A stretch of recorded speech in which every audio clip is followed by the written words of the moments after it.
Everybody is talking about gold, silver on nowadays. What is your view on gold and silver now? Actually, as a part of portfolio diversification, There are a lot of things around the market. So people entering the market. So you have been in the market for more than a decade. So let's say a person with 1 lakh capital is entering a market. Can he make a fortune living out of this capital in the market, or it is a lie which is sold to him by the influencers or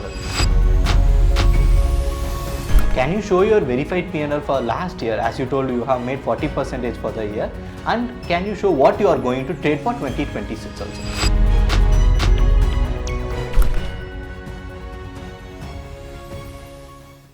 எல்லாருக்கும் வணக்கம். இன்னைக்கு நம்ம பாட்காஸ்ட்டில் யார் வந்திருக்கான்னு பார்த்தீங்கன்னா சாகித் ராமகிருஷ்ணா வந்திருக்காரு. So அவர் தெரியாத ஆப்ஷன் ட்ரேடரே இருக்க மாட்டாங்கன்னு நினைக்கிறோம். ஆப்ஷனபிள்ஸ்ன்ற சேனல் மெயின்டைன் பண்ணிட்டு இருந்தார். ஆல்மோஸ்ட் 369K ஃபாலோவர்ஸ் இருக்காங்க. So one of the pioneer of option selling ne sollala. Welcome Saketh. Yeah, thanks Siddharth. Thank you for having me here. Quick நம்ம வந்து அவர்கிட்ட questions start பண்ணிடலாம். Yeah Saketh, how you have entered the markets? What has been your initial phases of the market? When you became profitable? Can you explain that to the audience? Yeah. So when I started trading, so I think it's been around 13-14 years since I'm trading. So somewhere around 2013 is when I entered. I was in 8th grade. That's too early. Yeah, too early to enter the market. So initially when I started off with is I only knew about equities because my father had taught me about equities, investing and all of that. So while I became interested about that, I started exploring intraday trading, options, futures on my own eventually. So back then you could trade with very little capital because broker could offer intraday leverage. So even with equities they used to offer up to 100x leverage. With options and all they used to offer 30-40x leverage. So because of this trading was very easy, or the entry point of trading was very easy. So with smaller capitals you could actually trade a lot. So this is how I started exploring from 2013 till 17. I ended up exploring option buying, equity swing trading, intraday trading, so everything. So almost 4.5 years, so I was not profitable. So I consistently kept on losing money. So even though I was losing small amount of money because you didn't need a lot of capital to trade. So 17 is the time when I actually started selling options. So that was like a turning point. So from there on until maybe the last year, so we had a consistent streak of almost around 7 years of profitability. And 2024 was again 1 year where we actually ended up making loss in derivatives. And again 2025 has been a really good year. Okay, great. We know you have been investing with a lot of stocks. I think BSE is the best pick of you. I think better than that is what your father has invested in you. Early investments, better returns.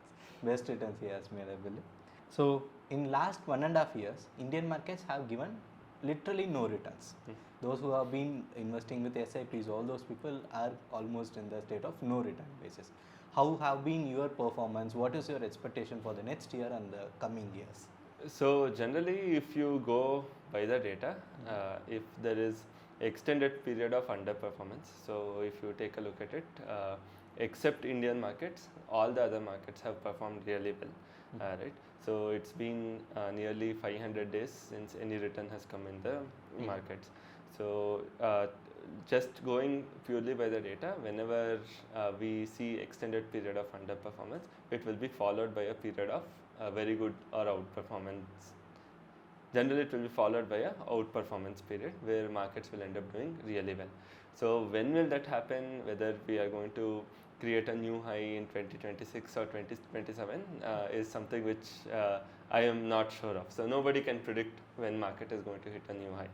So hopefully everybody hopes that it will hit soon because everybody wants to make money. But coming to the question of what we are doing this year or how we are doing this year. So this year the primary focus has been to beat the markets with terms of investing and get some additional returns with options.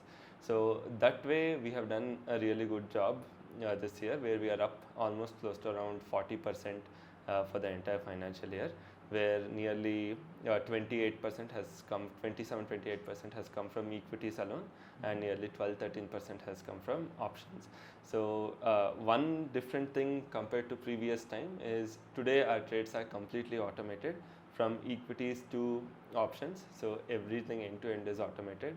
While most of the time previously was going in front of trading, today most of the time goes in front of research on trying to find better systems, optimizing the systems, trying to find better systems, trying to optimize the systems, working mostly on the research front on how we can better our systems, reduce the drawdown or increase the probability of profit. So that has mostly been the case, and never maybe I expected in the previous days, let's say 2-3 years before, if you had asked me, will you be able to do this without looking at the screen? So my answer mostly would have been no.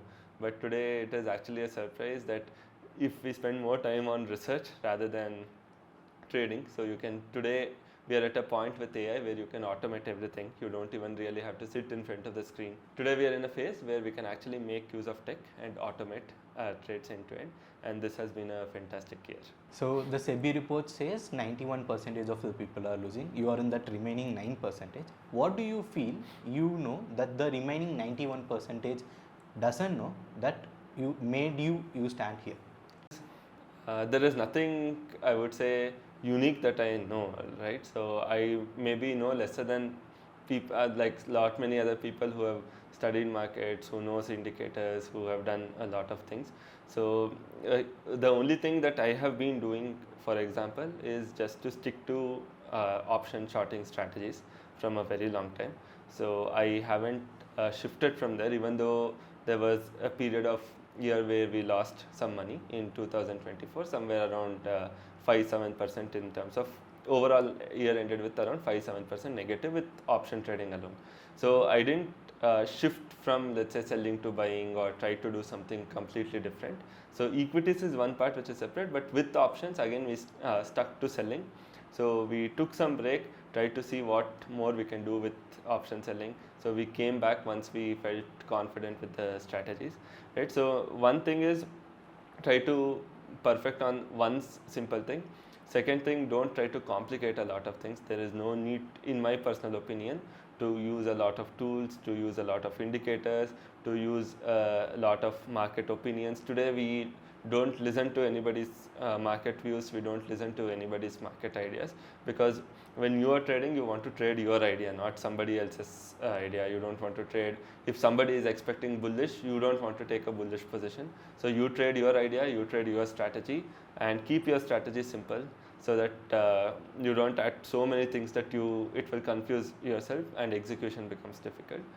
Once those things are done, eventually the time will play out. If your strategy fundamentally is good, fundamentally can make profit, fundamentally has a higher probability of winning. So it's only that you have to give some time, consistently keep repeating that, stay consistent, keep doing the same thing. So if the strategy fundamentally is good, it should be able to bring in returns over time. So I think that is the only thing. So if I were to summarize and give 3 points, so keep your strategy simple, stay consistent, and keep repeating the same thing. If the strategy is good fundamentally, what do I mean by fundamentally good? It should have, so what do I mean by good fundamentally? It should have some decent probability of profit with decent risk to reward when you backtest doing that, right? So these two are most important things, right? So and don't listen to a lot of market opinions, and don't keep changing.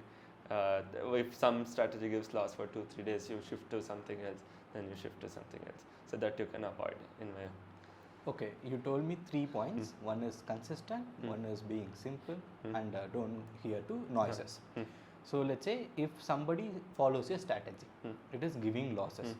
Let's say you told me like risk to reward is good, all those things they have back tested it. When they should decide, is this strategy is going to work for me or not? So multiple things. One, again, like when you say if the strategy is going to work for me or not, it can mean in 2 ways, right? So one, whether let's say the strategy is giving very high risk to reward, as a trader, whether I will be able to take that much risk and reward, right? So that is something which you can decide upon seeing the result. The second one is, let's say once you move from back testing to live trading, right? So then you see that okay, it is not performing as per the back test, so you're losing more than what it was in the back test. So now the question is, should you actually end up continuing this or not, right? So this is slightly a tricky question because it has multiple aspects to it, alright. So the first aspect is to see where you are exactly losing. So for example, let's say you're going with deep ITM options. In the back test, it will end up showing some result, but when you actually execute it, you will get a different result because of slippage issues, right? So now these slippage issues are something that cannot be really avoided when you're going deep ITM. So this is one. The second one, why you might not get the same result as backtest, is purely because of your number of orders. Let's say you create strategies which has, let's say, 20-30 orders per day, and you're trading with a smaller capital. Very likely, whatever you can potentially make, you will give up in the brokerage. So you feel that even though the strategy is running, you are not able to get the similar kind of return. So now as soon as you start executing, you will enter a drawdown phase. So here is where you can actually consider doing some kind of changes. The first two things you should completely stop. There is nothing you can do. If it is not working out in terms of brokerage, if it is not working out in terms of slippage, you should stop that strategy and try to look for something new. The third case is the basic thumb rule is there are two ways of measuring drawdown. One is purely with respect to the time drawdown, how long the strategy has not given any return. And the second one is the drawdown level, that is what is the maximum drawdown in terms of loss, right? So if it is 2x of your maximum drawdown, if your previous maximum drawdown of the strategy was 3.5%, but now you are hitting around 7-8%. So then that is a cause of concern. Then maybe you can start reducing the allocation to that particular strategy, because it just means that in the current market environment, it might not work the best. So for example, it might not work, the strategies you are choosing might not work very good in say VIX above 20, right? So it might do really well when the VIX is below 20.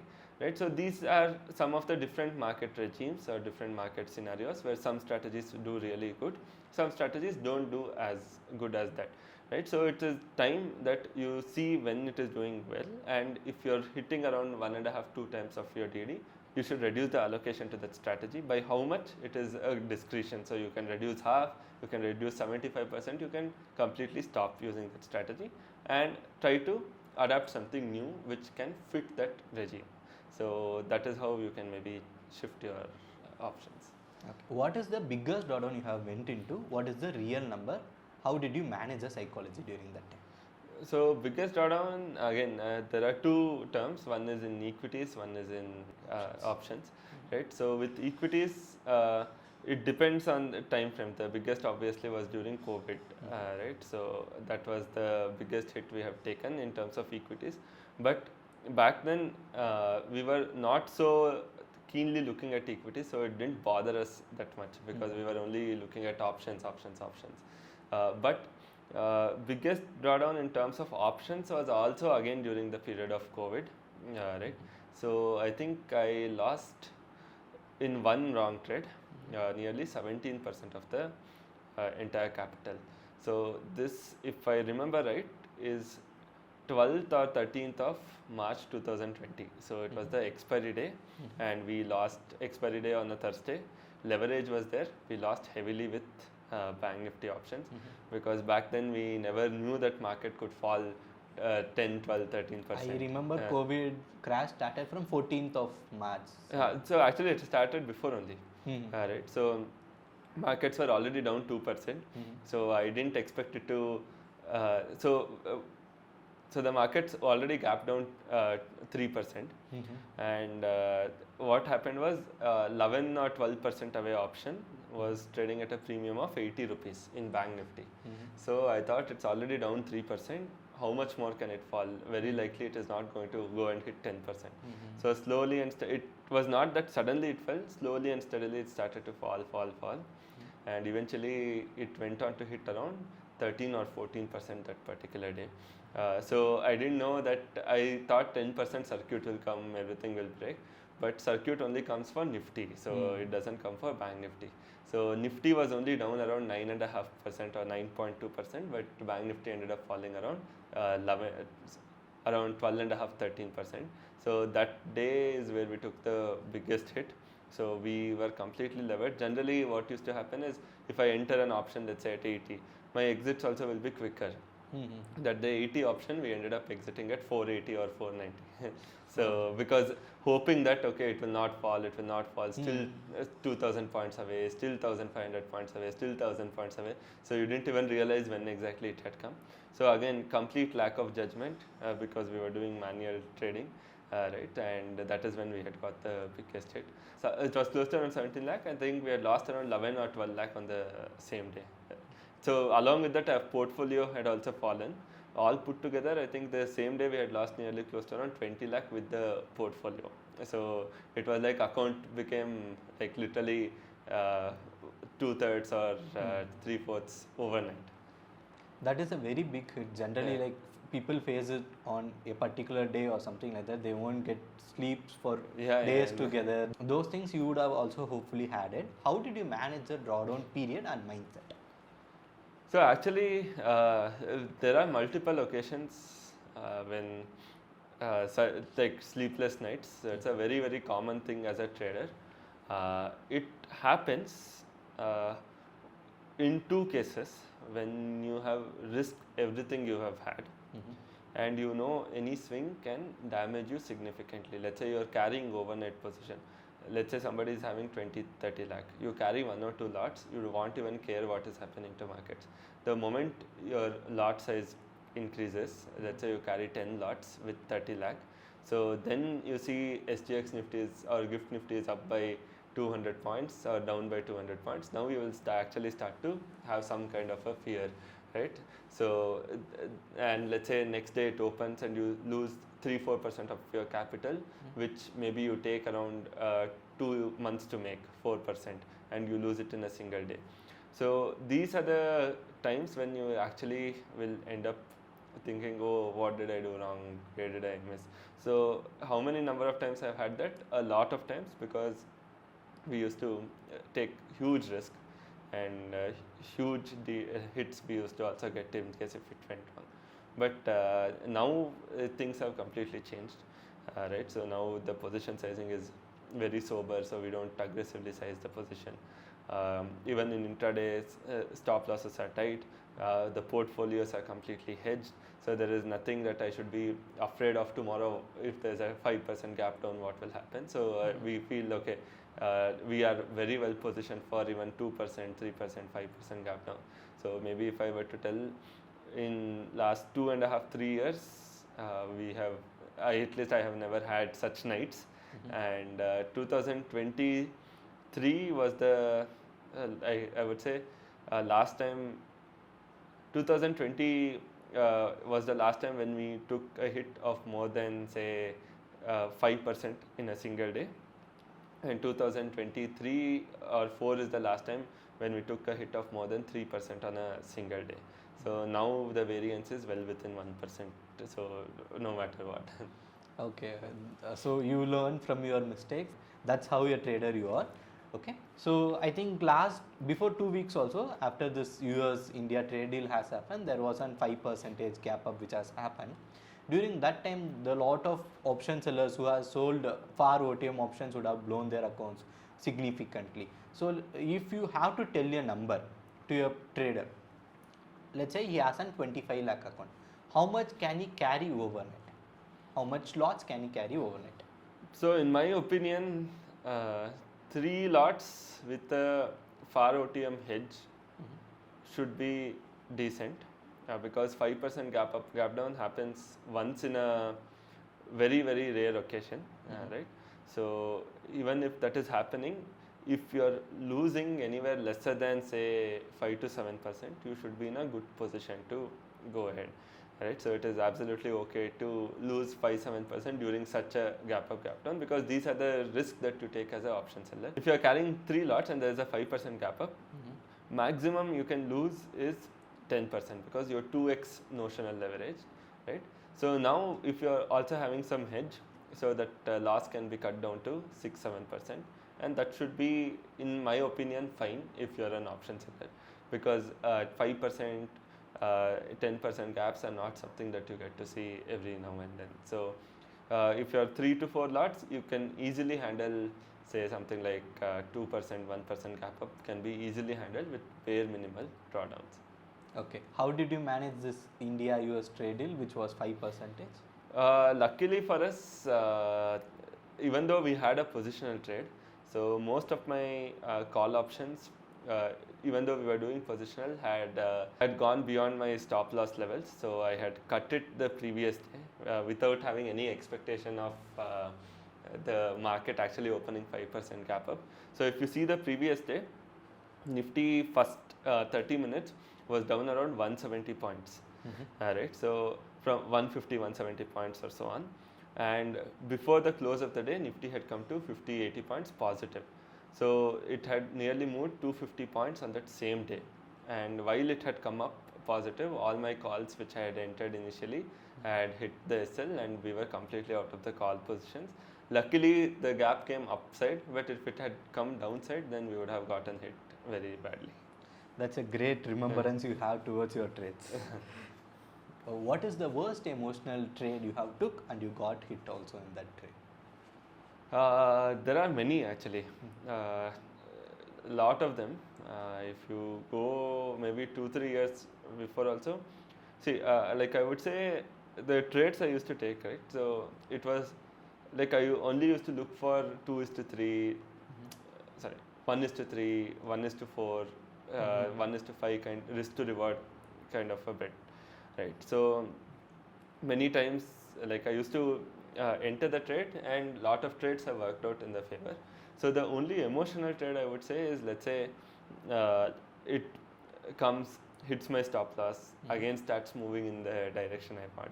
So I feel, oh, I was right with the trade, but I unnecessarily got hit. So why not let me enter with more quantity this time? So these are the things which many trades, such trades I have taken. Right. So I also pyramid the winning trade. So if I am making money with a trade, I also end up adding more quantity onto the trade because it's a winning trade. So why should I ride it with lesser quantity?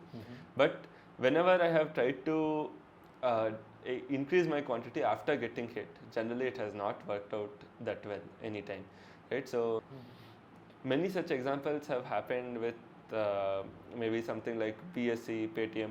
So even though net altogether they would have made money, right?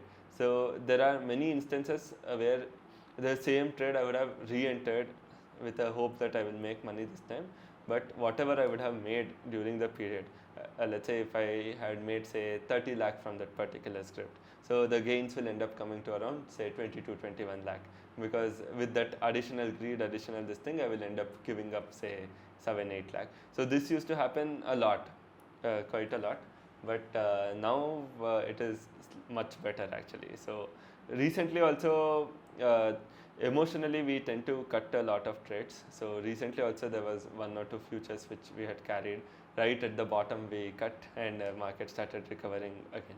So this keeps happening, part and parcel of the trade. Some trades really reward well, some trades like even if you have proper plan, you sometimes fall into the trap of emotion and do things which are not to be done. Okay, Saketh, as you told you have made 40% the last year, can you show us the verified P&L? As you told you have made great returns for the last year, can you show us how to identify momentum? Sure, Siddharth. So I'll be attaching the verified P&L link down in the description, so the audience can check it out. So when we do equities, we focus mostly on outperforming the market. So I am not concerned about whether I am going to make say 10% or 20%. So I am only seeing with respect to market. If market is giving 10%, how much more can I beat the market? Or if market is negative 5%, and if I am, let's say, at 5%, that means I am 10% beating the markets by 10%. So we only look at the performance in terms of relative to the market rather than absolute performance. So I will be sharing simple ways to identify momentum. I'll be sharing simple techniques which you can use to identify the momentum stocks. This year when you take a look at it, in the 40% return, so we have close to around 12-13% coming from options and 27% coming from equities, whereas Nifty for the same period has delivered around 10% return. So we have beaten the markets by nearly 17% with momentum. So now I am going to show you a simple way of identifying momentum stocks. Generally when we do it systematically. That means the system based on certain set of rules or given set of rules will pick the stocks automatically and we just invest in them. But if you were to do it manually without the help of any software, how you can start screening stocks which are good for momentum manually. So I'll just take my laptop for the same and I will open TradingView here. So see that the first rule of momentum is it should be relatively stronger to the market. So right now we know in 1.5 years Nifty has not given any return. So rather than choosing random stocks, first we want to choose the stocks or the sector which is actually beating the market. So the first filter can simply start off by looking at the sector chart. So I'll put a weekly or a monthly chart. So you can just ignore all the drawings on the screen, right? So you can see this sector, so now I'll just put a weekly or a monthly chart. So you can see this sector is clearly not showing strength. This is the engineering sector. So this is a sector, say metal, which has, while the market has not given any returns, so this has quite clearly given a good breakout and it is trending higher. So maybe I will first start screening stocks from the metal sector, right? So then I'll go for oil and gas, which doesn't look strong. Then this is commodities, which looks good. Then there is infra, which looks okay. Again, PSCs not looking very strong. Consumer not looking very strong. Pharma, okayish, maybe I will avoid, right? So then we have Nifty itself. FMCG definitely not looking strong. Media not looking strong. So then we have CNX 100. Okay. So auto sector again is on a verge of good breakout. So from 2024, right? So it had made a high in around September, the same time when Nifty made a high, but it is on the verge of giving a breakout and heading higher, right? So then we have healthcare, which is again trying to come back to the high. So this way, first you end up filtering out your entire sector. So which is doing well, which has a potential. Right now, one more thing you can see is PSU banks, right? So if I put Nifty PSU bank index, so this has given a very nice and steady breakout. So now when I scan for stocks, I want to look for stocks which are falling under these sectors. So it is not just that the stock should be having momentum, it is also that the sector should also be having momentum. Only then the stock is going to run. So if sector is getting pulled down, but only that stock is going to go up, it might not last for very long. So it will be very well pulled down quickly. So if I were to give examples, let's say Persistent Systems is, or Coforge is one such simple example, where if you see Coforge was on the verge of making a new all-time high breakout. Even Persistent Systems was on the verge of making a new all-time high breakout. Stock looked strong, but the Nifty IT itself was very weak, right? So it never had the strength that these stocks had. So Nifty IT, you can see, had never come back to the previous high level. So it was again made in 2024 with Nifty, and IT sector was completely down. So now when the sector is not having the strength, even though individual stocks are showing strength, you can avoid those stocks completely. There is no need to stick with those stocks. So once you have identified the sector, so now in the, let's say we saw PSU banking space, we saw metals were showing strength, auto was showing strength. Again in the auto, you can start filtering out. So for example, let's say I put Bajaj Auto for example, right? So Bajaj Auto is now slowly trying to come up, but very far from where it was. So if the auto sector is breaking out, that means there are a group of stocks which are already making new all-time high. There are a group of stocks which are pulling it down. That's why auto sector is just on the verge of breakout. So now you should try to see which are those stocks which are actually pulling the auto sector higher. So some stocks which are pulling the auto sector higher, you should see and identify them. So next you see Tata Motors. So let's say Passenger Vehicles Limited, you go, right? So it doesn't seem good, doesn't seem that well. So this is certainly not pulling, not in momentum, you avoid it, right? So next you can go with something like Hero Motor.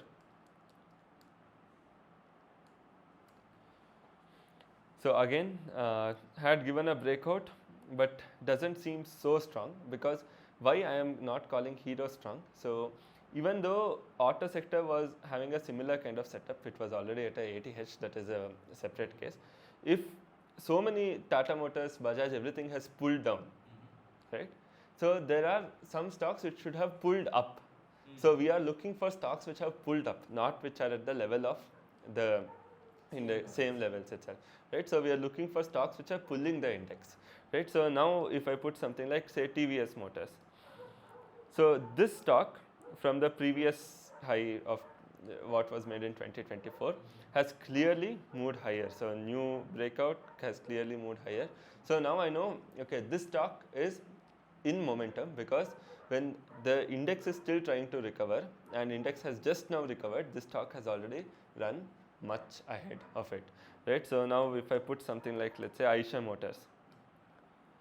So this is also again a fantastic example of a stock in the auto sector having some momentum, right? So now if you see PSU banks, again, let's say I open something like SBI, so we saw that PSU bank as a whole had good momentum, SBI showing fantastic momentum. So now if you go to something like PNB, so this stock can be avoided because there is one stock which has already pulled the index. So this stock is not really, even when the entire sector is breaking out, this is still struggling to break out, right? So this stock has not really given a breakout, it's still struggling to break out, right? So now if you put something like Bank of Baroda, so even this is still struggling to break out, while the PSU bank segment has given a clear cut breakout.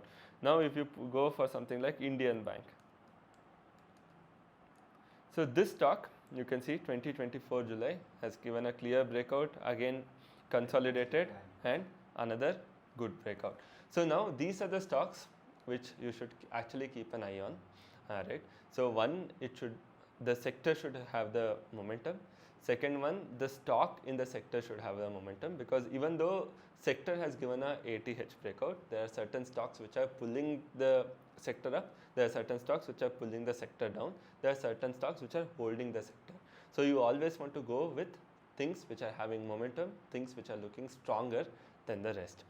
So now this makes it very easy for you to come down to few stocks, handful of stocks which are in the sector which is breaking out and also giving a good solid breakout, right? So once you have come down to the level of choosing what stocks it is, then you can try to plan your trades so as to where exactly you want to keep your stop loss, where exactly you want to keep your targets. So for example, if I take a look at Indian Bank, so I would be, if I were to enter, so I would be certainly looking at it's in momentum, it is going up gradually.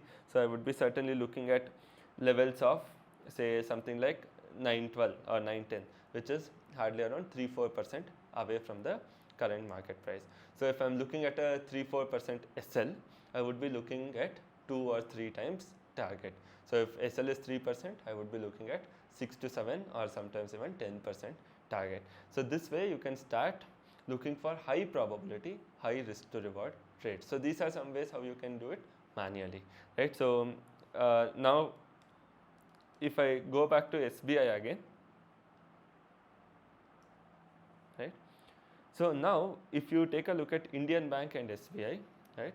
So SBI is a trade which looks good, but if you see my stop loss, either I have to keep a very, very tight stop loss of 1% and try to risk for that, or keep for a very broad stop loss. So if I have a trade like this, which I feel I have missed out, and either I will be going with this very, very tight SL, or I would just avoid the trade. I wouldn't want to go for something which is say 15% away in terms of SL and try to aim at 30% as my risk to reward, because end of the day, if the risk to reward, even though the market is actually bullish, or even though we feel the stock is actually bullish, end of the day probability is still 50-50, because tomorrow you don't know if it is going to go up or down. So if you are not playing for the probability, you have to play for the risk to reward. In this case, I don't think from this point I can expect one way up move of another 20%. So that means my risk to reward clearly doesn't match the way I want. So either I have to go for this tight SL, look for 4-5% gain, or I have to maybe look at something like Indian Bank, where the risk to reward is more favorable. So this way you can manually plan out your trades, right? So when you take a look at it, you get handful of stocks, handful of sectors which are actually giving a breakout. In that you get handful of stocks, and once they hit your SL, you can get out of the stocks, and you can also keep a active eye on sectors which are actually making all-time high breakouts after long periods of consolidation. So those sectors generally tend to do really well when they break out of a long period of consolidation. So that is one way on how you can actually start. That's a great insight from Saketh. So I want to make a point here. The stocks which have been suggested by Saketh is not a trade recommendation. This is completely for an educational purpose. Before investing, consult with your financial advisor. We know you have made an excellent return using futures in the last 2 years. I think 190% in 2024 and somewhere around 40-50% in the last year, I believe. Right. So how do you generally sort down the futures, and what is your risk to reward in that particular trades? What is the risk management you generally follow? Yeah, so futures again, like how you saw, the way of picking the stocks for future trades is very similar to what I have shown. Right, so it should be in momentum, sector should be looking strong, risk to reward would be favorable. Only in such cases I can take some leverage to go for it. So generally I take trades in a way where, so I deploy only portion of my capital, not my entire capital, but I take trades in a way where if the trade hits my SL, I might end up losing even up to around say 8-10% of my capital. So that is basically, let's say I take trades in a way, my SL is say 3-4%, and I would have gone 2x or 3x leverage of my account. Or so if I make some profit, I should be making around 20-25% of my capital. So this is how generally all the trades are placed. Alright, so now the point only comes to the point of execution. If I execute it well, stick to it well, then it is going to reward me very well. So if I don't stick to it well, then generally the reward is not going to be that well. And the most important thing here is these work really well when the whole market is in momentum, right? So in 2023 it worked so well because the market itself was rallying. So all I had to, in the rallying market where the entire market looked strong, I went to the strongest sector, picked the strongest stock, so obviously we'll end up making more amount of money. So when things reverse, it becomes very hard because most of the breakouts, what will we see, will be mostly a fake breakout. As soon as it goes up, it will get pulled down because the market itself is weak. So these momentum trades will work fantastic if the market itself is actually in a bull run. So my second phase of, actually 2024, I lost money trading futures, but 2025 again I made money because April market was at 22,000 or something. From there it came to around 26,000, which is like a 20% rally. So that rally is actually what, not 20%, I think around 15% or something like that. Not exactly at 22, I think 23 something it was. Right, so that rally was sufficient to, that is like a yearly return in Nifty, right? So that rally was sufficient to pull most of the stocks in momentum. If index is going say 12-13%, these stocks will end up going 20-30%, right? So that is how I was able to make money with futures in most of the cases. Again, today not going very aggressive with futures because I don't see the market first of all being in momentum. So once the market comes to momentum, then we can look at the strongest stocks and strongest sectors again. So to summarize it, what you are telling is, if the whole sector or else the index is looking stronger, then enter futures. Yeah. Futures is not something you should enter every day or else every time. Yes, I would also suggest not just sector, you want the market also to be strong. Only sector sometimes might or might not work out. So for example, right now every up move is being sold into. So even though the sector keeps trying to go up, when a sell off like yesterday happens where market falls 400 points, it doesn't matter which sector it is, it gets pulled down. So you don't want something which wants to go up, keep getting pulled down every single time. But if market itself breaks ATH and starts going up, now it is a different game altogether. Market is trying to go up means all these sectors will be trying to pull it up. So that is a different ball game altogether. So for futures, you need an environment which actually rewards you, favors you, not brings you down, right? So because you are already levered. So again, the best time to enter futures would be when market itself starts to break out and hits a new all-time high, starts to gain momentum. Okay, that's a great insight. We'll go for the next question. So let's say you have decided to enter a particular stock. Okay, as you told, you imagine it's with Indian Bank itself. There are three options available in market. Either as you trade across instruments, you can go with either option selling, or else you can trade with futures, or else you can invest in it as an equity trade. So how do you decide it is an equity trade, or else it is a future trade, or else you are going to do options in that particular particular stock? See, I wouldn't be doing options, especially put selling and all of those if I am looking for any kind of momentum, because you want high risk to reward. Option selling does not give high risk to reward, it only gives high probability, right? So like option selling is something we do for expiry. I am not looking to make limited gain out of a stock which I am expecting to rally 20-30%. I want to make the most of 20-30% rally, not make limited gain out of it, right? So options as a whole is out of question. So next it comes down to futures or equities, right? So futures is something I would pick if I'm very confident about, where I feel that so generally I avoid picking futures of stocks which I haven't previously followed, previously traded. So because I want to get a understanding of how exactly it moves, or stocks which were previously there in my portfolio, I prefer those stocks compared to trading futures in stocks which I haven't really followed the stock, I haven't had it in my portfolio, so where I don't know much about the stock, so I don't prefer such stocks. Then they have to also, again as I told, come into momentum, market should look strong, sector should look strong.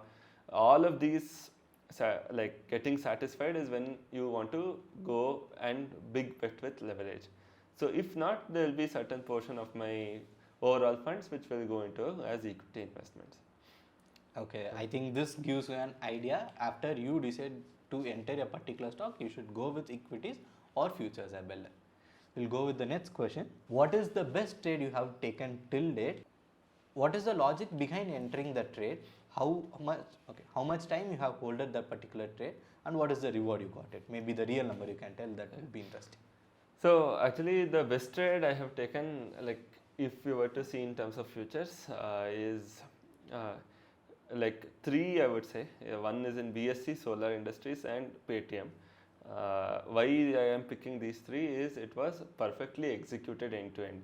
So I might not consider the highest rewarding as my best trade, but I would consider where I executed the trade perfectly as my best trade, right? So Paytm gave me the highest gain, but I would still, in terms of the best, I would still pick something like Solar Industries, because that was one of the very well executed trades. So it was during the India-Pakistan war which happened last year, right? So where the defense industry was going up, it had given a fresh all-time high breakout, and while the defense was still trying to hit a new ATH. So we were already, this stock was already at ATH. I got a very favorable risk to reward trade. I entered the trade, and it quickly hit my it quickly hit my target. Then I started rolling up my puts. So this is where I didn't let the greed take over, right? So I could easily have let's say, oh, it is going up, like let me. So if it is going up, giving you a lot of money, you generally let the greed take over. So so this is where I didn't let the greed take over. So whenever it was making good structures and trying to hit a new ATH again, I was pyramiding my quantity or adding extra quantity, which was adding on to my gains. And finally, there came a point where initially whatever I had thought of as my target, right? So that was achieved. So if I'm taking, I think I entered at 13,000, I was keeping something like 12,000 odd as my SL. I was looking for targets something like 16,000, which was 1:4 risk, 3-4 risk to reward, right? So like once it achieved, so I immediately, without thinking twice, bought a put option because I wanted to keep the things running as high as it can go. But also, I had to make up my mind that okay, I am going to fix my down here, whatever is the case. So I sold my put for whatever the amount I had sold. Half the amount I sold some calls, collected this thing, and I literally stopped looking at the trade where exactly it is going to go, because if it went really high, that calls would bleed, and bleed in the sense it would negate the gains of, it's like a caller's strategy. It would negate the gains of the stock gain. But this I felt was really well executed, because like I was able to stick to my rules. Second one, I didn't let the greed take over, right? So when I buy a 16,000 put, it's as good as I'm booking the stock at 16,000, right? So I didn't let the greed take over, and I was able to execute it well. Paytm also, I got more profit than what I executed here, but the thing is, here's where towards the end, maybe like I didn't cut the full amount, I only cut partial, held on to partial amount. Again, when it fell, I cut the rest of it. So that small things happened, but in solar industry and BSc most of the times. But with solar industry and BSc, the trade was executed really well. Okay, so how you measure trades is like how best you have executed it, Right. not by the profit made, correct? Right. Okay. So profits can be made just by quantity, right? So but best trades are the one which are actually you make money by sticking to your rules. I think here is a great takeoff to our viewers. You measure the trades based on how well you have executed it, not by how well you have made money. That will be a great thing to do. You will be improving your trading game. Okay, Saketh. So everybody is talking about gold, silver on nowadays. What is your view on gold and silver now? Are you personally invested, or what is that? Actually, as a part of portfolio diversification, we had invested 2 years back only, like around 10-12% of the account for the purpose of diversifying the portfolio. But I have never looked at them as I should make it core of my portfolio ever. Like even today you ask, maybe I would any day prefer stocks over commodities. So historically, even though gold has done well, but I feel some stocks are able to give fantastic returns over any of these commodities. So if you go individual to individual basis, right? So I don't follow them regularly. Neither I think of booking them. Neither I have just left it as it is. So yeah, I don't actively track the commodities market so much, but it does form some part of my portfolio. If you were to ask me what is the view for 2026, so I am not really sure about where exactly they are headed. So they are cyclical in nature, so they will be certainly volatile. But how much more upside potential is left, or are they going to crash, is something which I really don't know. Okay. So you don't actively trade on gold and silver. Yes. So you have been in So you have been in market for more than a decade. So there is one common thing which everyone has. Okay, we'll settle everything at once. Okay. So this is the last question of this part also. I mean, So yeah, Saketh, there is one question which I have to ask personally. There are a lot of things around the market, so people entering the market. So you have been in the market for more than a decade. So let's say a person with 1 lakh capital is entering a market. Can he make a fortune living out of this capital in the market, or it is a lie which is sold to him by the influencers or else? So in my opinion, it's a lie. So somebody coming with 1 lakh, 100% cannot make a living out of market. So best case scenario, you can. It is not that maybe 1 in a million can make, but it is not a regular occurrence, right? So if you are 1 in a million who can really understand the market that well, who can really take such trades, maybe you can make. But remaining 9,99,999 people are actually going to lose money.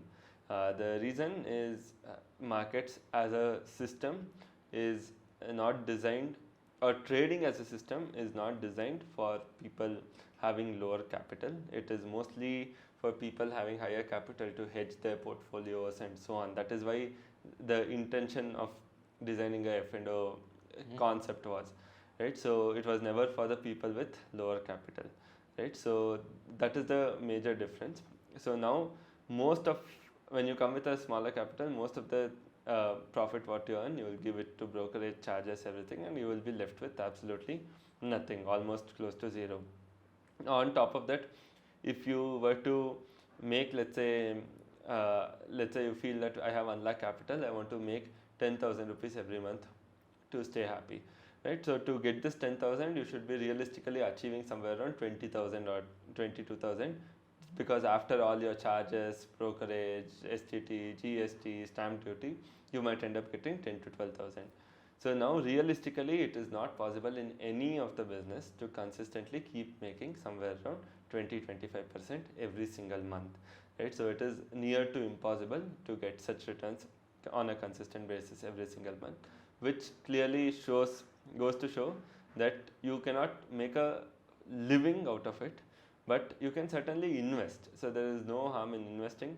So maybe 10 years later, this same 1 lakh could have become 10 lakh, could have, if you do right investments, or could have become say 5-7 lakh if you have made the right investment, and it can add up to some amount of your wealth, but it cannot definitely be sufficient for you to actually end up living out of the income you make from 1 lakh capital. What is the percentage a person can expect if he is entering the market, and what is the sum you will recommend as an capital for somebody who is planning to start a career on full-time trading? I would suggest at least around 10 to 15 lakh to start. Realistically, even if you make 1.5-2%, including equities, options, that is like 24% per annum. So with say 12 lakh or 15 lakh, you should be making somewhere close to around say 3.5 lakh, right? So 20% is around 3.5-4 lakh, which means it will be an additional income of 25-30,000 every single month, which is a good add-on in my opinion. But anything lesser than that is not really going to be that worth it. Then you have to consider a lot of things. First, what you are giving up and what you are going for.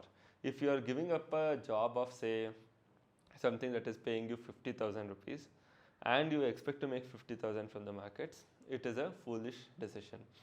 Simply because here you are getting fixed, here you have to take risk. So making 50,000 fixed versus making 50,000 taking risk is a completely different game. So that means if you are wanting to give up something fixed and take the additional risk, you better look for something double or more. So that means you should be looking to make somewhere around 80,000 to 1 lakh, then only it is going to be worth the risk you are going to take. So now to make 80,000 to 1 lakh per month, that is like 10 to 12 lakh in a year, right? So realistically, if you want to make 10 to 12 lakh in a year, you should be having a capital, in my opinion, of anywhere around 50 lakh, where you can make around 20% return. So now if your salary is say 30,000 per month, maybe you can look for a capital of 25 lakh. So where you can realistically make, instead of 30,000, 50,000 per month, you can make with equities and options put together, and that would be more than double, like nearly double of your existing income. So there is nothing called as this is the right capital to do full-time trading. It is relative to what you are giving up, and there is no absolute number. It is always a relative number. So the capital required for a person who is earning 1.5 lakh fixed is very different than a person who is earning something like 30 or 40,000 fixed in a month. That's a great insight, Saketh. I hope this is going to help a lot of people who are getting confused to choose their trading as a full-time income or as continue their job. So there are a lot of people out there. Hopefully that helps most of our viewers as well. So thanks for giving that insight. Yeah, thank you, Siddharth. Thank you for asking great questions. I think